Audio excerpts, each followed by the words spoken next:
My best man proposed to the maid of honor at my wedding, so I pretended to forgive him and waited a full year so I could announce our pregnancy at their wedding. I was getting married when my best friend decided to end his best man speech by proposing to the maid of honor. He pulled out an engagement ring and she strutted onto the stage. She started squealing, "Yes," and they passionately kissed. But when they stopped to look around, to their surprise, nobody was cheering for them. Instead, everybody started booing them. My father, who was tipsy, walked up and whiplashed his open bottle of beer at them, soaking his suit and her dress, which was off-white in color, by the way. This inspired a few more people to do the exact same thing, leading to the best man and the maid of honor being completely drenched in beer and wine. Her makeup was smeared and running down her face, and she literally ran out. The best man followed her, and as a final act of F you, my dad stuck his foot out and made the best man trip and face plant on the venue floor. He got himself back up and sprinted out, and even though they were gone, the wedding was ruined. In the heat of the moment, I stood up and ran out, and when I saw the best man and maid of honor, I didn't hold back. They were both still soaked, standing awkwardly, as if unsure what to do next. The best man turned when he saw me coming, his eyes wide with a mix of guilt and disbelief. The maid of honor stood close behind him, her once pristine dress a mess of spilled drinks and smeared makeup. Before I could speak, he raised his hands. "Man, this isn't fair," he blurted out, his voice shaky but defensive. "We didn't deserve that. I mean, we were just trying to do something special." I stopped in front of them, stunned by his words. He wasn't apologizing. He was making himself the victim. "You didn't deserve that? You hijacked my wedding, and now you're upset because people were mad about it?" He shook his head, frustration clear on his face. No, you don't get it. It wasn't supposed to go like this. We didn't mean to ruin anything. I thought people would be happy for us. I thought you'd be happy for me." I stared at him, barely able to process what I was hearing. "Happy for you? This was supposed to be about me and my wife, not you. But why can't it be both?" He shot back, his voice rising. "Why can't we share the moment? You're my best friend, man. I figured you of all people would understand. This isn't just some random day for me either. I've been waiting for the right time to propose, and this felt perfect. She's the love of my life, just like your wife is to you." He sounded desperate now, like he truly couldn't understand why everything had gone wrong. Behind him, the maid of honor sniffled, wiping at her streaked face. She didn't say anything, but her eyes were locked on the ground, as if hoping to vanish. I took a deep breath, trying to hold back the surge of anger. "You thought this was the right time? At my wedding? You couldn't wait one day? Not even until after the reception?" The best man groaned, running a hand through his wet hair. "You're blowing this out of proportion. It was one little moment, and now everyone hates us. We got drenched in beer and wine like we're the villains. I thought we were family. I didn't expect this from you." I clenched my fists, the disbelief hitting me again. "You don't get to act like the victim here. You made this all about you, and now you're surprised people are upset?" He sighed, his shoulders slumping. I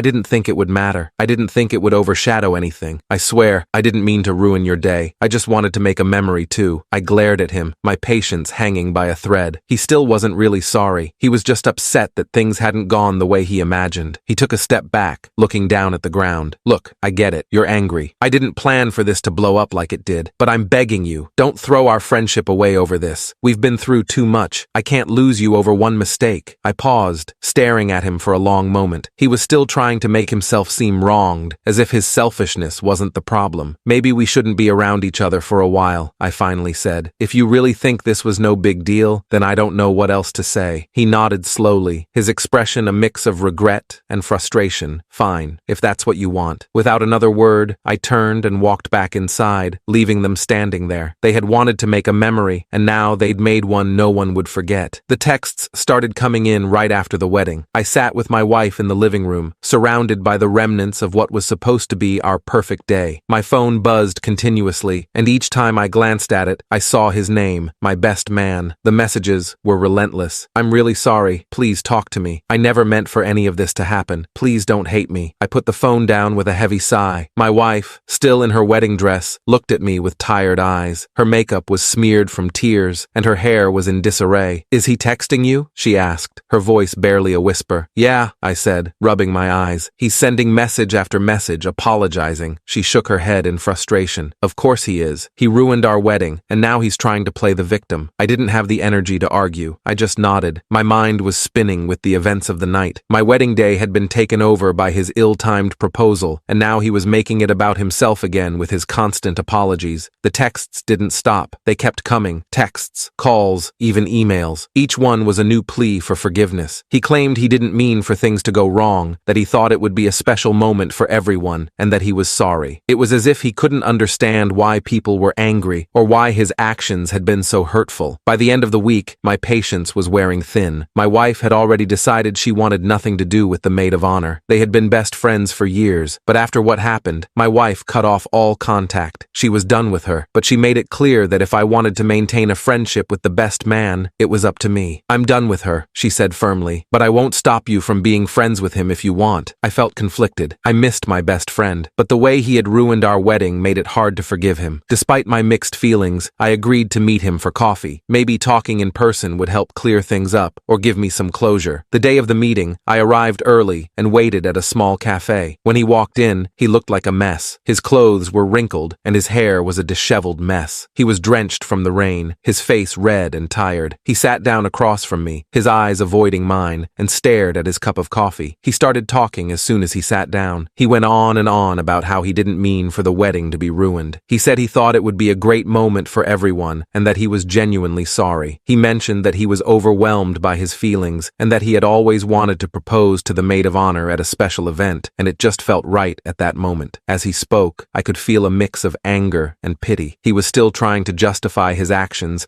and make it seem like he was the one who had been wronged. I listened, nodding occasionally, but inside, I was thinking about how he had completely overshadowed the most important day of my life. "I didn't expect this to blow up like it did," he said, his voice breaking. "I thought people would be happy for us. I didn't want to take away from your day. Please, don't let this ruin our friendship." I tried to stay calm, but it was hard. It felt like he was still not taking full responsibility for what happened. I told him that I would think about it, but deep down, I knew our friendship had changed. I pretended to accept his apology, but I was already planning my next move. For a good amount of time, we did not speak much, nor did we hang out. We met up a few times over the course of a year, but even then, we barely had stuff to talk about. Not a single meeting went by that we didn't get into an argument about the wedding either, and with each passing meeting I realized we weren't really friends anymore. About a year into that, life took an unexpected turn for my wife and me. We found out we were expecting our first child. We had always wanted a family, and this news was the silver lining after everything that had happened. We decided to keep the pregnancy a secret until the right time. One day, I got an invitation in the mail. It was from the former best man and the maid of honor. They were getting married. I was surprised they even sent an invitation after everything. My wife and I discussed it at length. "I don't want to go," she said, "but if you feel like you need to, I'll support you and go too." I thought about it. Part of me wanted to ignore the invitation, but another part saw it as an opportunity. It could be a chance to get back at them in a way that felt justifiable. We decided we would go. It would be a way to move past the hurt, but also to make a statement. The day of their wedding arrived, and the difference between their wedding and ours was striking. Their venue was smaller, and the guest list was noticeably shorter. It was clear that many people had turned their backs on them. It was a stark contrast to the grand celebration we had. During the reception, I waited for the right moment. The room was filled with an uneasy silence. People were polite, but distant. When the time felt right, I stood up, my wife beside me. "We have some exciting news," I announced to the crowd. "We're having a baby." The room fell quiet. A few guests clapped, but the mood was heavy. The best man and the maid of honor looked over at us, their faces a mix of shock and anger. The groom's face turned red, and he clenched his fists. He stormed over to me as soon as I sat down, his eyes burning with fury. "This was supposed to be our day," he said in a low, furious tone. I shrugged, trying to keep my composure. "You wanted to share the moment, remember? I thought we'd both get a chance to celebrate." He glared at me, but couldn't argue. The damage was done, and the mood of the wedding was forever changed. It wasn't the celebration they had hoped for. As the years went by, there was little to no contact between us. The once close friendship had dissolved into mere memories. I heard through mutual acquaintances that the maid of honor and the best man's marriage had fallen apart. Rumor had it she had cheated on him and taken all his money. One day, out of nowhere, I received a message from him. The message was a desperate plea for help. "I need a place to stay. She left me, took everything. I have nowhere to go. Can I crash at your place for a while?" I stared at the message, feeling a mix of emotions. I didn't want to be cruel, but I also felt like I had already done enough. I took a deep breath and sent a reply. "I'm sorry, but I can't help you. I think it's best we keep our distance." I hit send and then blocked his number. The past was behind me, and I wanted to keep it that way. The revenge I had planned had come full circle, and it felt like justice had been served. The best man and the maid of honor were no longer part of my life, and I was ready to move on. After blocking his number, I hoped that would be the end of it. But a a few days later, my phone buzzed with an unfamiliar number. Reluctantly, I answered, and to my surprise, it was him again. Please, just hear me out one more time. I'm at rock bottom, and I don't have anyone else. I know I messed up, but this is really bad. I need your help. I sighed, trying to stay calm. What more do you want from me? I've already told you I can't help. He kept pushing. I get it, okay? I really do. But think about what we had. We were best friends. I know I made a mistake, but everyone else has turned their backs on me. I'm all alone, and I don't have anyone left to turn to. I didn't respond immediately. His desperation was almost overwhelming. He continued to send messages, each one more pleading than the last. Finally, he called again. When I answered, he was frantic. You don't understand. I'm completely broke, and she left me with nothing. I'm desperate. I know it was my fault, but I swear I've learned my lesson. Please don't do this to me. You're the only person who can help me now. I was about to hang up when he said something that crossed the line. I'm just asking for a chance. If you don't help me, I'll have nowhere to go. I'd even be willing to forgive you for ruining my wedding, but only if you agree to help me. You owe me that much. The words hit me like a punch. He was trying to guilt me into helping him by bringing up the past and turning it against me. I couldn't believe what I was hearing. That's it, I said, my voice cold. I'm done. I won't listen to any more of your excuses or demands. I ended the call and blocked the number for good. The final straw had been crossed, and I knew there was no going back. The friendship was officially over, and I was done with the drama.